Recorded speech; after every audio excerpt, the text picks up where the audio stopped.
De Deus. Nós iremos considerar agora a palavra do Senhor, então vamos abrir o texto da palavra de Deus em Filipenses, dando continuidade às nossas reflexões em nosso culto de oração. Nós começamos a refletir essa epístola de Paulo aos Filipenses no final do ano, e eu trouxe a mensagem de encerramento do ano, a primeira, as mensagens finais, né, de encerramento domingo, pela manhã e pela noite. E depois, na última quarta-feira que eu estive com vocês, eu preguei em Filipenses e eu concordei com os irmãos que a gente iria trabalhar essa carta ao longo do tempo, nos nossos cultos de oração, e Deus nos dê graça para a gente continuar o estudo progressivo aqui desta carta. Vocês sabem que esta carta é chamada de uma das cartas da prisão, e porque foi um dos documentos que Paulo escreveu quando esteve preso em Roma, a sua primeira prisão em Roma, prisão domiciliar. Também é conhecida como a carta da alegria, ou a carta do contentamento, a carta da satisfação, porque embora Paulo estivesse nesta condição tão difícil, complexa, ele estava incentivando seus irmãos a terem ânimo, alegria e disposição no serviço de Deus. O tema que nós iremos abordar esta noite é um tema introdutório que eu vou expandi-lo durante as semanas, as quarta-feiras, e a gente vai introduzir a primeira parte do tema Vida Dedicada a Cristo. Nós vamos perceber que nessa perícope aqui, nessa porção que nós vamos estudar, dos versos 19 ao verso 26, Paulo vai mostrar que ele tem esse sentimento.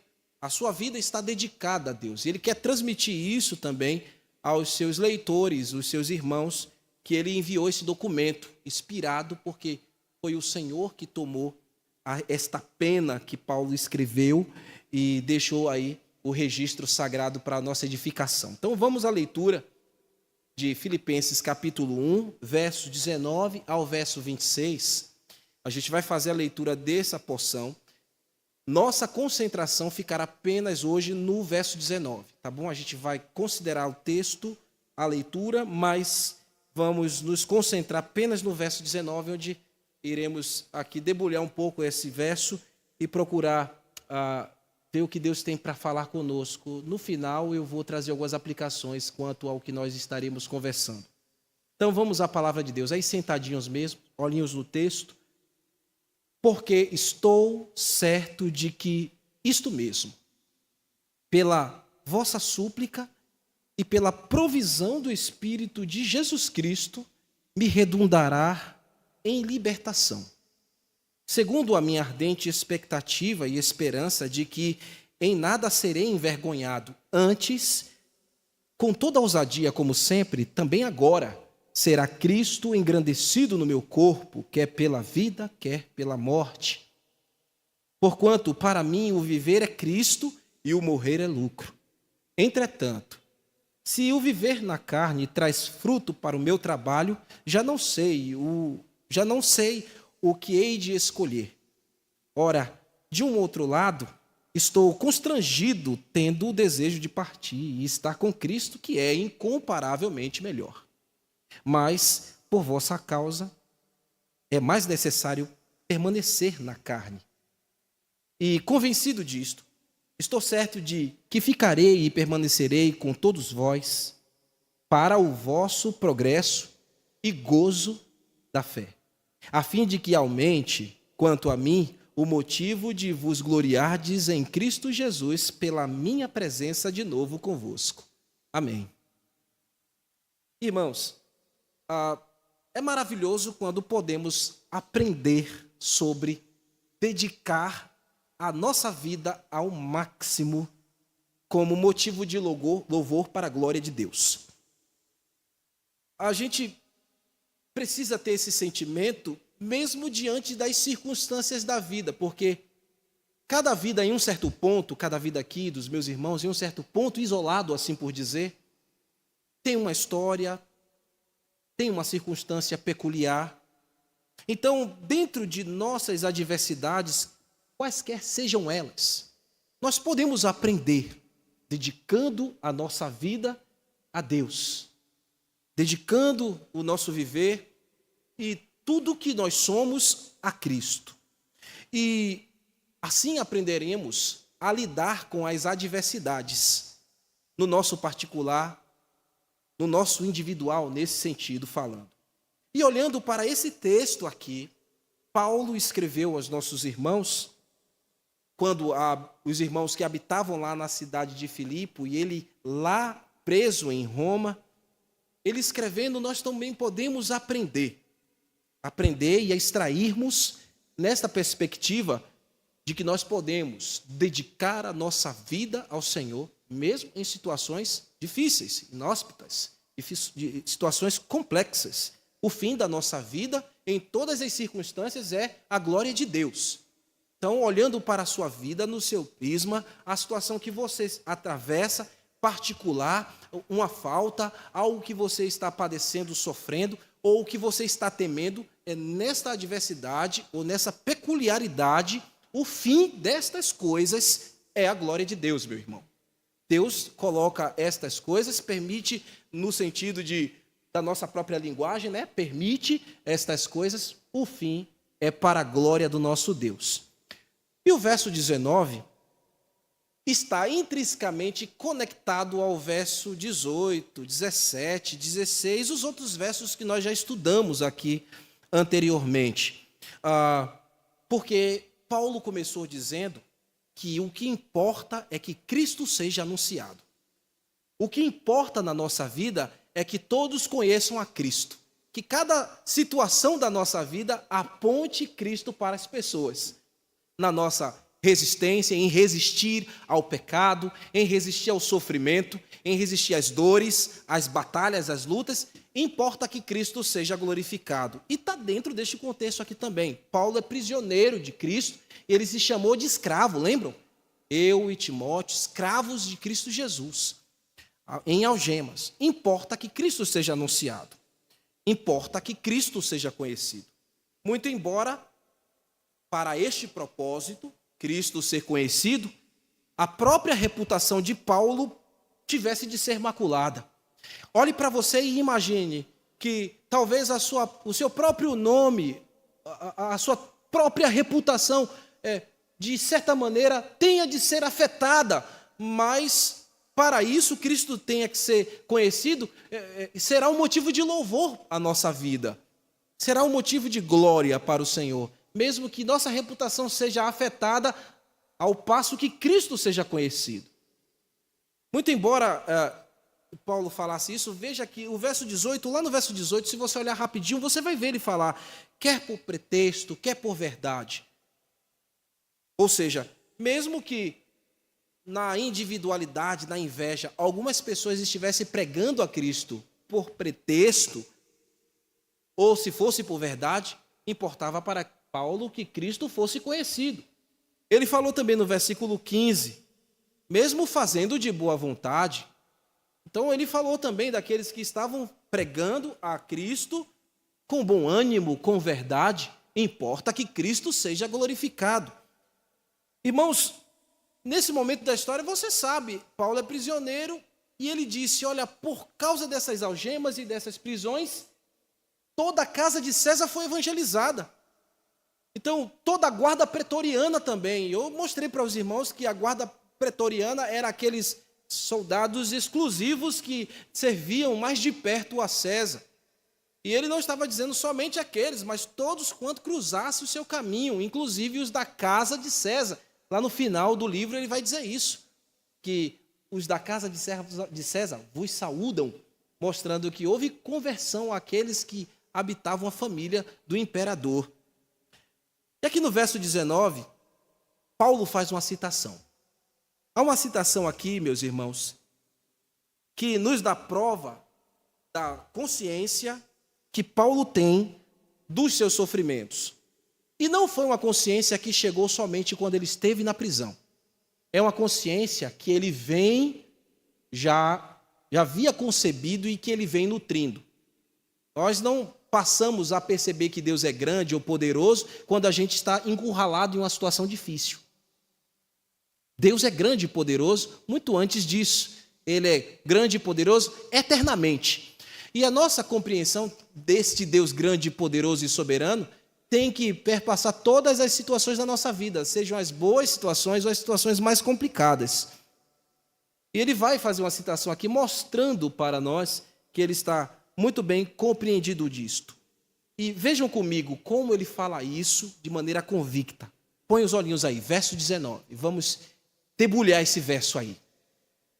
Porque eu estou certo de que isto mesmo, vírgula, né? Porque eu estou certo de que isto mesmo. Olha, esta expressão que no nosso idioma, o português aí que temos diante de nós, estou certo, é a tradução do verbo grego oidá. O que este verbo quer comunicar? Para nós, em um primeiro olhar, com convicção, certeza. Mas Paulo quer comunicar que ele possui isso muito mais intensamente. Esse verbo aqui comunica ao leitor a ideia de lucidez e transparência muito clara. É aquela certeza sem dúvida alguma. Ele está muito claro, muito lúcido dos fatos. É olhar para os fatos e ter a certeza e a clareza, como água muito cristalina. Porque às vezes a gente olha, né, Wilton, para alguns problemas na nossa perspectiva e está turvo. A gente não consegue fazer a leitura com tanta clareza. Mas Paulo está usando este verbo para comunicar aos seus irmãos de que está tudo muito nítido para ele. Deus está nos chamando para que a gente também compreenda os nossos dilemas com muita nitidez. Que nada que nos sobrevém está fora do controle divino, está fora do propósito de Deus, dos seus planos e decretos eternos. E por conta deste ensino e desta doutrina, isso lança luz, irmãos, diante da circunstância, e nós podemos olhar para os fatos como oída, com nitidez, clareza, com muita lucidez. Isso não nos faz perder as estribeiras, ou entrar em pânico, ou achar que está tudo perdido. Este verbo transmite aqui, meus irmãos, a ideia de que Paulo sempre colocou o seu olhar nas circunstâncias, mesmo sendo elas injúrias, mesmo sendo elas as algemas, a difamação, ele sempre colocava o olhar, mesmo que o objetivo dos seus opositores fossem denegrir a sua imagem, fosse humilhar a sua vocação, ou fosse desprezar todo o trabalho que ele estava fazendo. Porque lembrem, eu disse a vocês, que muitos desses opositores estavam dizendo aos irmãos em Filipos que Paulo estava preso por causa de uma retaliação, por haver quebrado a lei, por haver pecado contra o Senhor.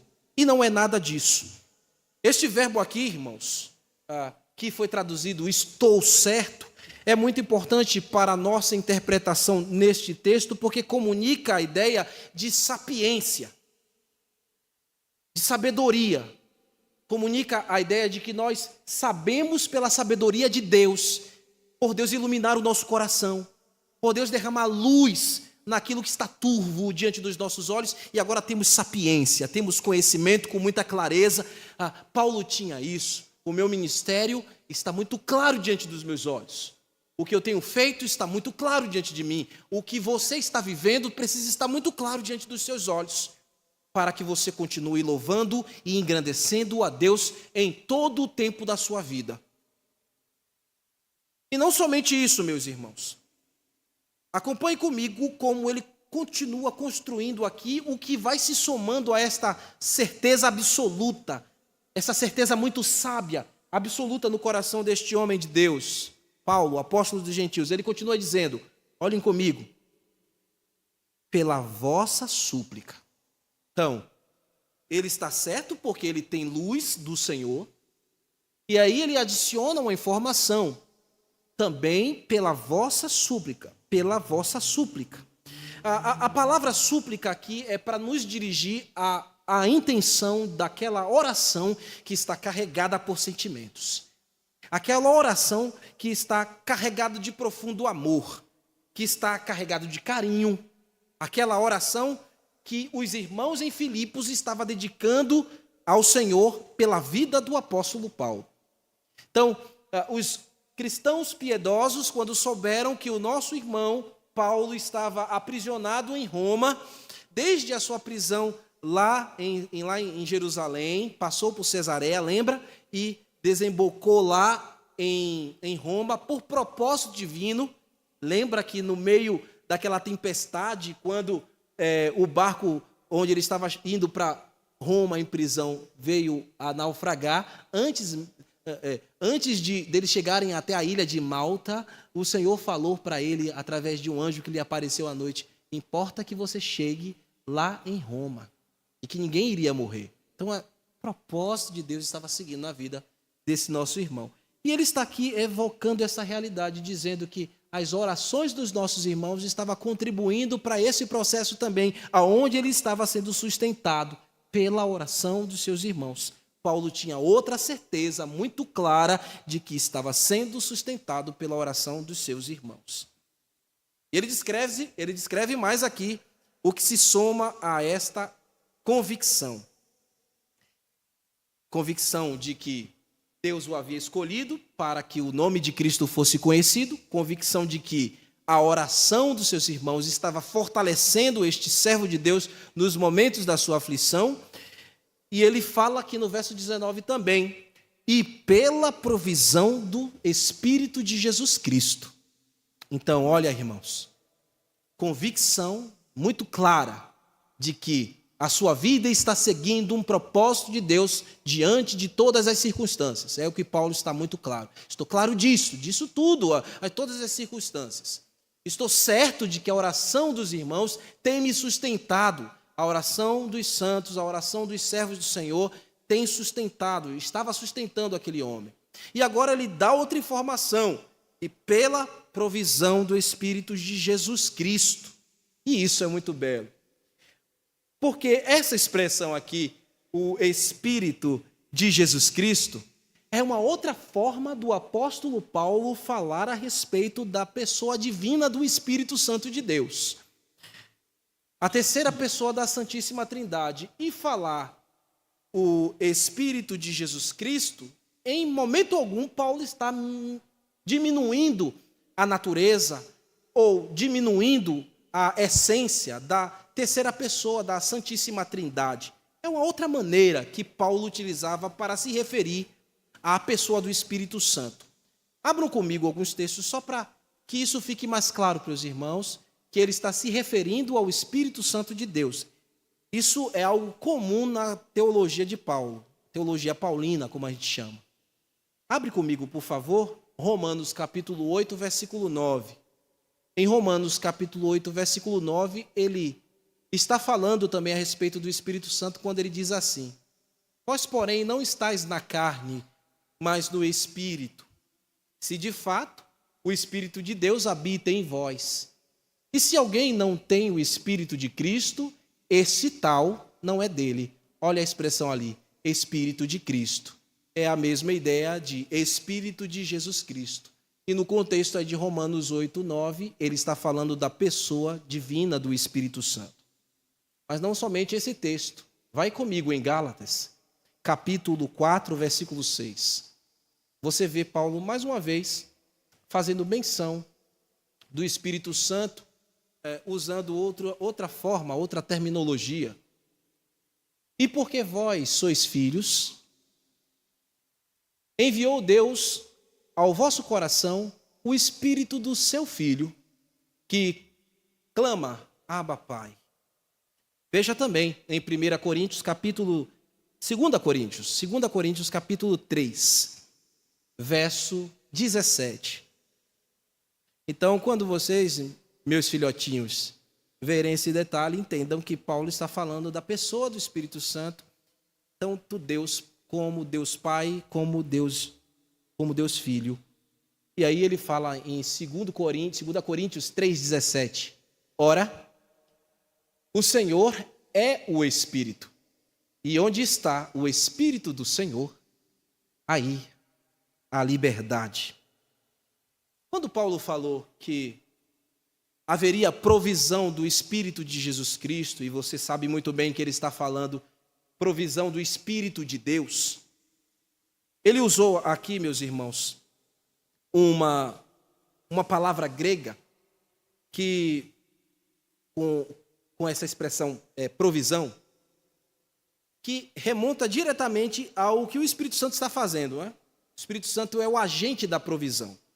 Mas provisão aqui fala e comunica a ideia de um sustento, mas não é um sustento casual. Paulo tem convicção de que diante das suas batalhas, o Espírito Santo é o agente da sua provisão. É o que todo cristão que dedicou a sua vida ao Senhor, que dedica a sua vida a Cristo, precisa ter. Convicção de que sua vida está sendo dirigida para o fim de que Cristo seja anunciado.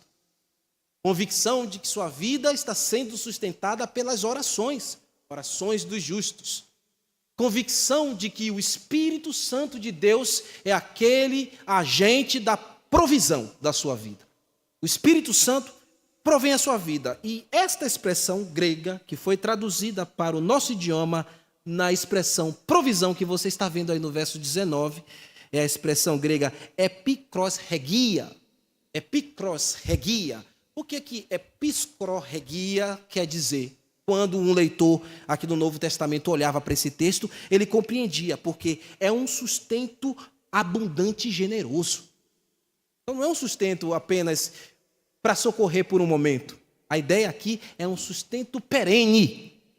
O Senhor estará sustentando com as suas mãos, podemos assim dizer, em todo o momento. Quem estava sustentando as mãos de Paulo naquela prisão romana, quem era? Era o Espírito de Jesus Cristo, era o Espírito de Deus sustentando a vida daquele homem. As orações, sua convicção e a agência do Espírito Santo. Quem é que segura a tua vida e tua alma, meu irmão? Quem é que tem te sustentado até aqui?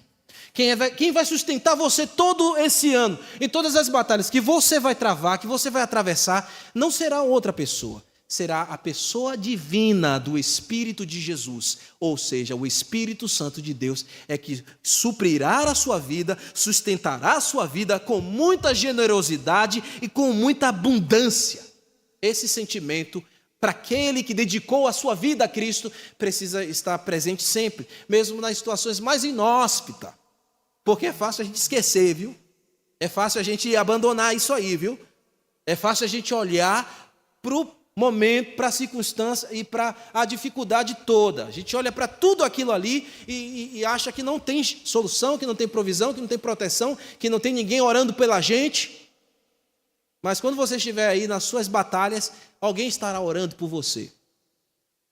Alguém estará de joelhos clamando por você, clamando a Deus por sua vida. Deus sempre levanta alguém, Deus sempre levanta um justo, Deus sempre levanta um santo para orar por nós, para nos guardar em oração. E a convicção precisa continuar no nosso coração, que essa vida que nós vivemos, com as dificuldades que nós atravessamos, tem um fim de que Cristo seja conhecido. E o Espírito Santo é aquele que está sustentando a sua vida, segurando você. Enquanto alguém pode te abandonar, Deus, o Espírito Santo, nunca te deixará, nunca te abandonará. E para Paulo, meus irmãos, o Espírito Santo era que de maneira abundante o sustentava. Esta convicção ele tinha. Isso aqui, meus irmãos, é como uma chamada para o enredo desta carta. Porque era mesmo que falar aos irmãos que ele não estava entristecido, abatido, amargurado ou sem perspectiva futura. Não é isso. Ele estava feliz, alegre, e alguém muito resolvido na sua alma e no seu coração vai manter sempre esses sentimentos que eu estou pregando para vocês. Vida dedicada a Cristo perpassa por estas coisas. Nossa vida segue o propósito. Cristo precisa ser comunicado, precisa ser anunciado. Então, tudo que sobrevém à minha vida deve estar muito claro, com aquela certeza, aquela clareza, aquela lucidez. O que eu passo, o que eu vivo é para que Cristo seja anunciado. E eu estou sendo sustentado em oração, e o Espírito Santo está provendo a minha vida. Agora, você já sabe, né, dessas certezas.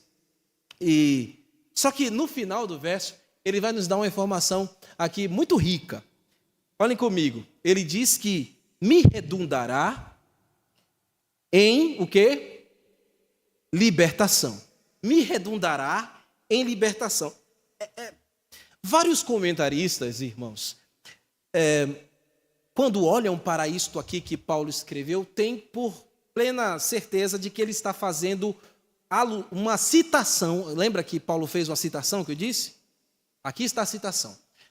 Ele está fazendo a citação em Jó. Não precisa ir lá não. Mas é em Jó capítulo 13, versículo 16, a parte A deste verso do texto de Jó, no Velho Testamento. Ele fez essa citação.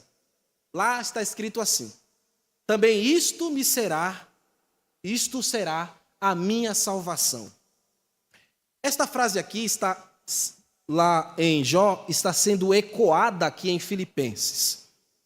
E é importante observar, meus irmãos, que lá no texto de Jó, Paulo fez a citação usando a Septuaginta. Sabe o que é Septuaginta, né? A versão grega do Velho Testamento. Paulo tinha em posse a versão grega do Velho Testamento e ele lia, como Jesus lia, como os apóstolos liam, a Septuaginta. Era a versão grega do Velho Testamento, do Antigo Testamento. Então, quando ele leu lá na Septuaginta, ele leu, que foi traduzido para nós aqui, como também isso será a minha salvação. Agora, esta palavra salvação, tanto na Septuaginta, a versão grega, como no que Paulo escreveu, que ele escreveu em grego também, todo o Novo Testamento é escrito em grego. Esta palavra salvação aqui é a palavra soteria. Lembra? A palavra soteropolitano, ou salvadoriano, soteros, de salvação. Lá na Septuaginta, os tradutores colocaram salvação e colocaram soteria, como colocou também aqui em Filipenses. Mas se você fosse olhar lá no texto de Jó, a Ara vai colocar salvação. E aqui ela coloca libertação, né?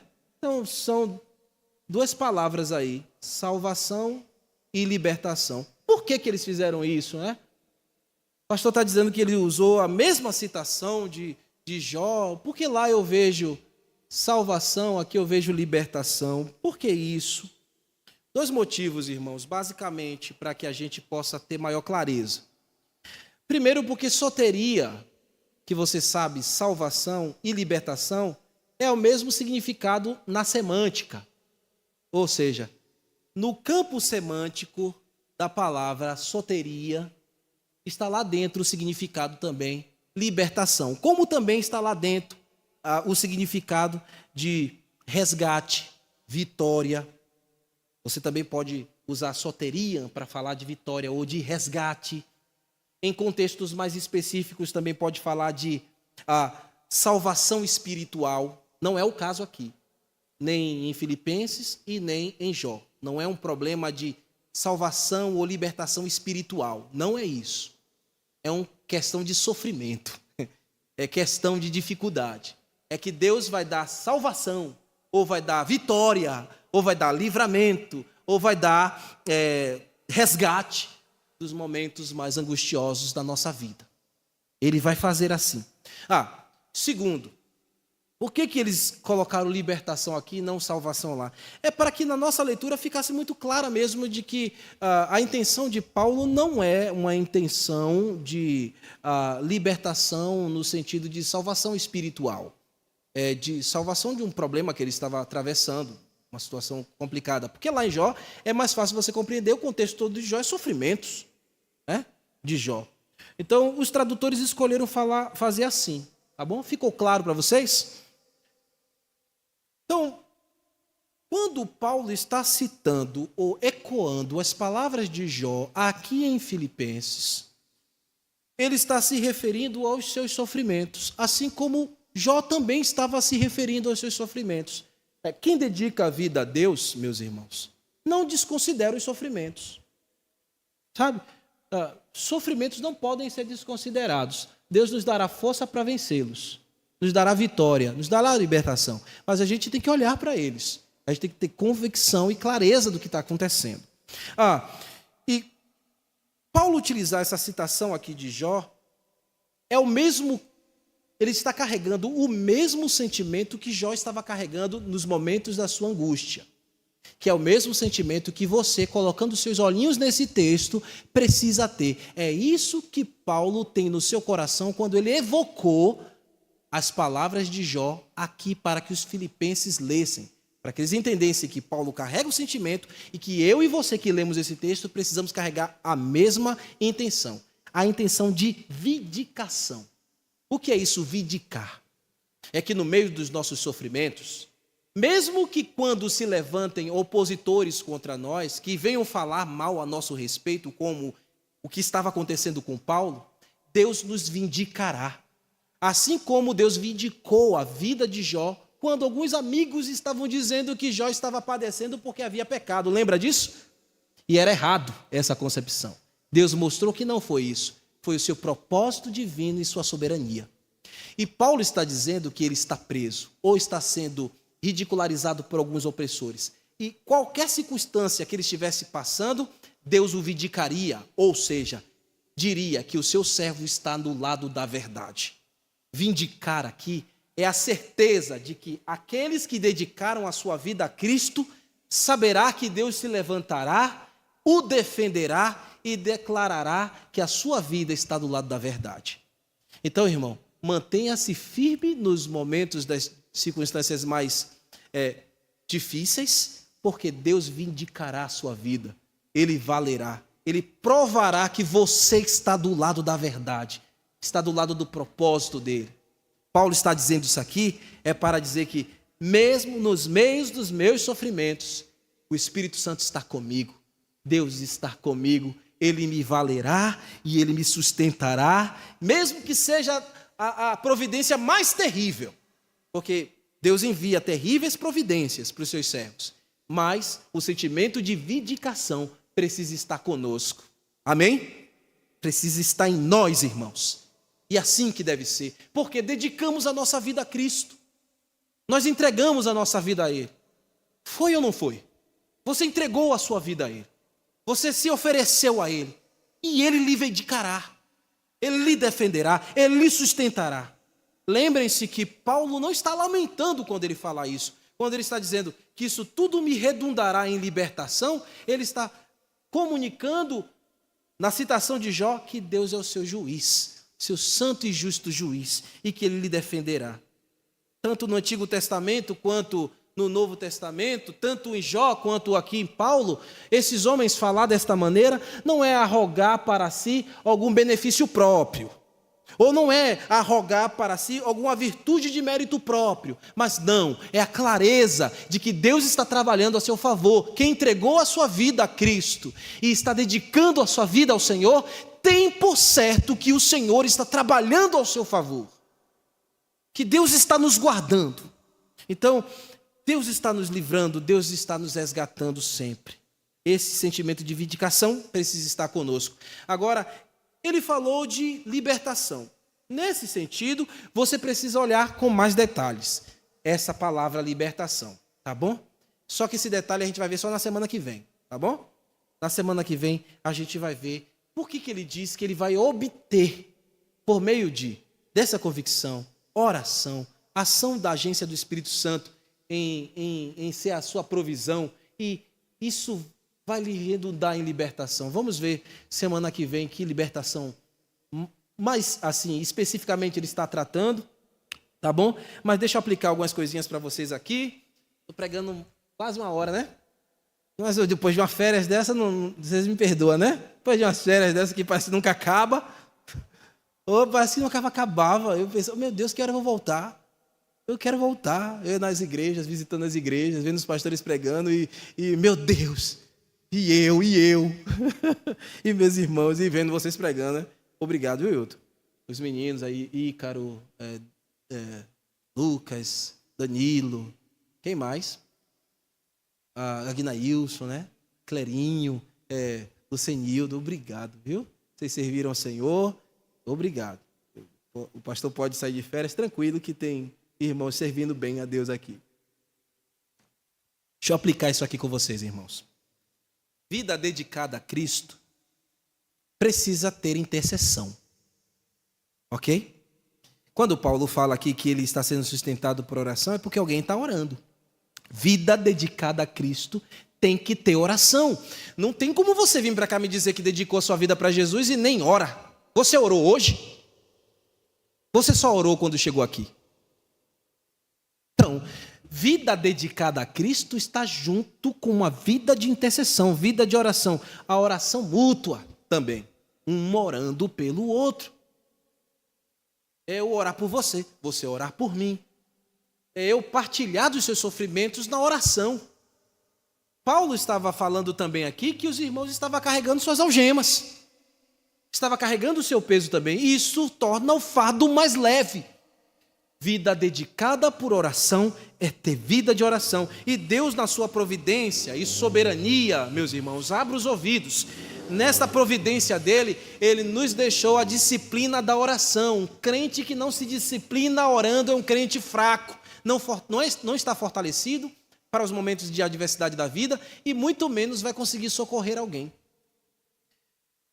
Então, o envolvimento na oração é mútuo. Meu irmão, minha irmã, continue orando, continue intercedendo, continue pedindo por ti mesmo e pelo teu próximo. Continue orando porque Deus atende às orações. Deus responde orações que são feitas segundo a sua vontade.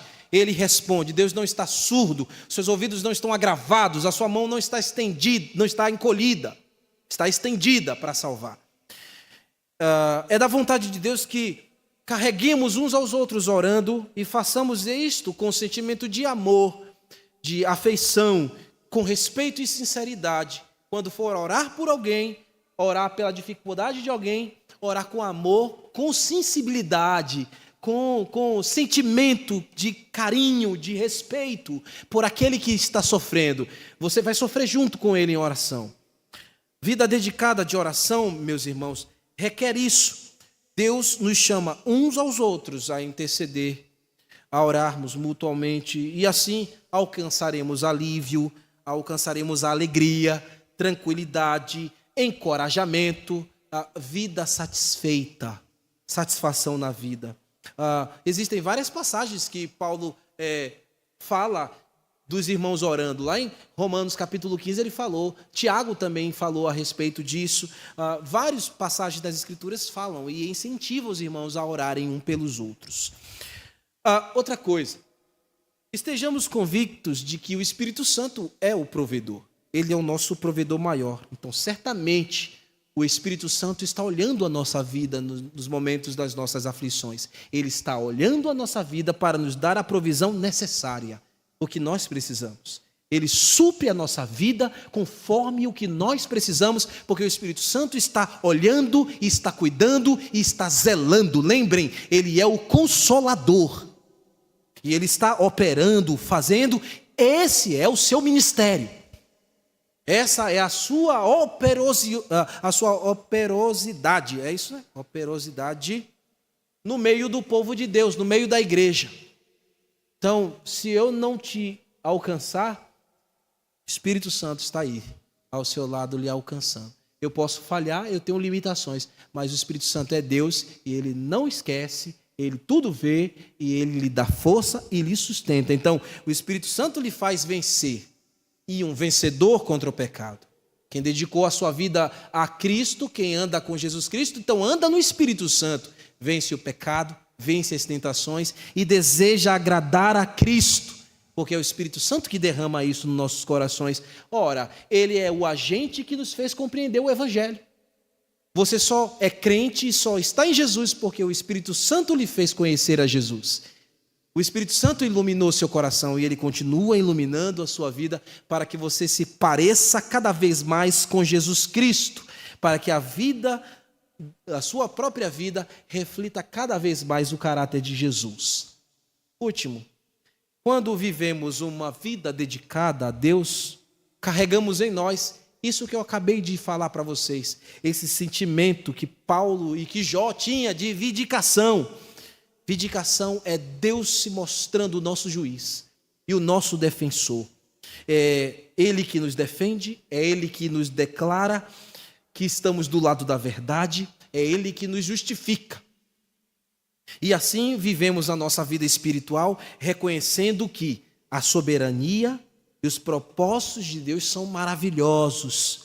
Mesmo, como eu disse, em sua providência mais terrível. E aí, irmãos, quando temos o sentimento de vindicação, o que acontece? Nós não confundimos a providência e a soberania com o castigo divino. Lembra que alguns diziam para Paulo, ele está sendo castigado. Não, é soberania, é providência, é propósito divino e o fim é a glória de Jesus Cristo. Ele será honrado e conhecido. Quem dedicou a sua vida a Cristo sabe que mesmo nas agruras da vida, em suas muitas vagas procelosas, Deus está cumprindo o seu desígnio divino para o nosso bem, para que nos pareçamos mais com Jesus e ecoamos essa certeza e assim o fazemos. E quando o fazemos, edificamos, assim como Paulo edificou os nossos irmãos em Filipos. Amém? Que Deus aplique a sua palavra no seu coração e vamos orar ao Senhor. Te louvamos, te bendizemos, Senhor, pela certeza que o Senhor coloca no nosso coração, que a nossa vida está seguindo o propósito de que Cristo seja conhecido, mesmo nas adversidades da vida que atravessamos. A certeza e a pura convicção de que o Senhor deixou santos servos orando e intercedendo por nossas vidas, para que a nossa vida cumpra este propósito. E também a clareza e a convicção de que o Espírito Santo de Jesus, o Espírito de Deus, está assegurando a nossa vida, está nos sustentando, nos carregando, nos dando livramento, nos dando resgate, nos dando salvação, nos dando vitórias no meio das guerras, nos meios das lutas. E o sentimento de vindicação, Senhor, que não pode faltar em nosso coração, que o Senhor defende a nossa causa, defende a justiça que nós estamos vivendo, a justiça de Deus, e assim declara que estamos do lado da verdade. Obrigado, Senhor. Aplica esta palavra no coração da igreja, para a glória de Jesus. Amém.